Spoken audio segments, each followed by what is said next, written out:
Well, the most publicized issue this year in the campaign for Rhode Island's 1st Congressional District is voter fraud in Providence.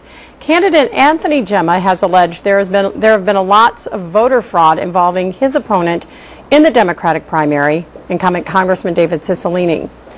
Charges of voter fraud are not unique to this election campaign. In fact, voter fraud has allegedly been rampant in Providence for decades. Here's one example in Flashback from 30 years ago today, September 3rd, 1982.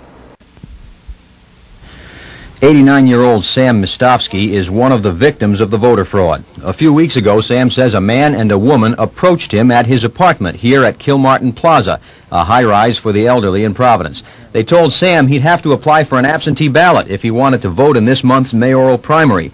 Now, the fact is Sam does not need an absentee ballot because the city installs voting machines in his apartment building. But Sam sent in the application anyway, and when the ballot arrived, so did those two people again. They offered to help Sam fill out the ballot.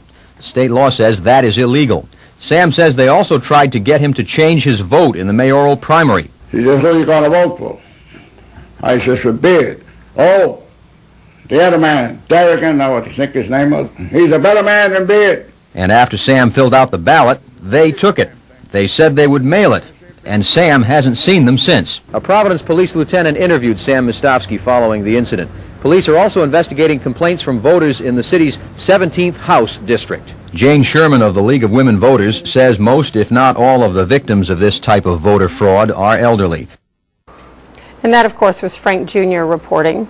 And Molly mentioned that that might have been the same tie he wore just last week. Shush.